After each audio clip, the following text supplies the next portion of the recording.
Hi, my name's Evette D'Avy Reed. I'm a therapist at Clear Passage Physical Therapy in Gainesville, Florida. I enjoy being a therapist because every day that I work on a patient, I can help them achieve their goals.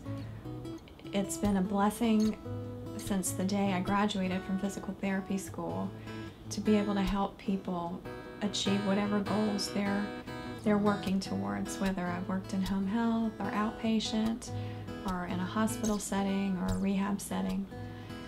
With that being said, working at Clear Passage Physical Therapy, I leave here every day feeling like I've made such a strong impact on the lives of the people who come here for help.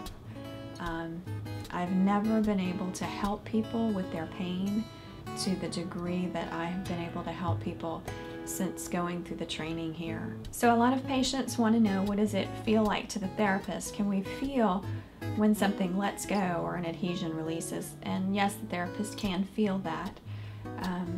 A lot of times it feels like butter's melting or taffy is stretching.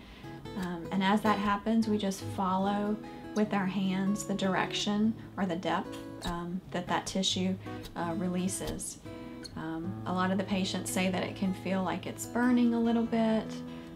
It may feel like a stretch. Sometimes things may feel a little bit uncomfortable, but of course if a patient lets us know that, we're always going to work within the tolerance of that particular patient. The first hour of therapy is an evaluation by a physical therapist, and we look at you from head to toe, no matter what the reason is for you coming here for treatment. We evaluate your neck, your back, your hips, your shoulders. We feel with our hands for restrictions in the abdominal organs and the pelvic organs.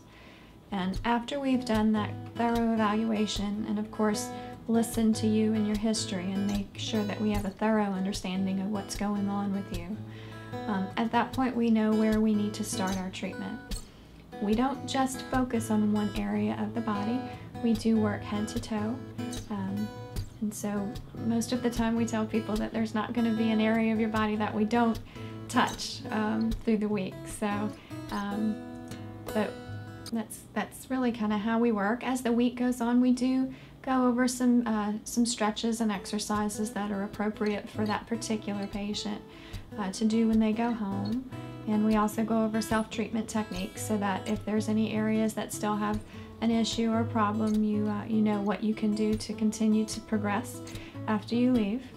And at the very last session, we do a discharge assessment where we go through and reassess those same things that we looked at on the first visit. And that way, not only do you have an idea, but it's all written down in paperwork in case you're submitting to your insurance company the progress that was made while you were here. And a lot of times people are very interested to see what's changed, and it's astounding to me still. We never would work on, say, stretching out your hamstrings, but by working on releasing your hamstrings or releasing pelvic adhesions, how much your body changes. Even if there was little time spent at your neck, how something that's holding you down in your pelvis or your abdomen, how much it can affect an area of your body that you might be thinking is completely on the other side of your body. And it blows me away every Friday when I do a discharge how much progress people make here.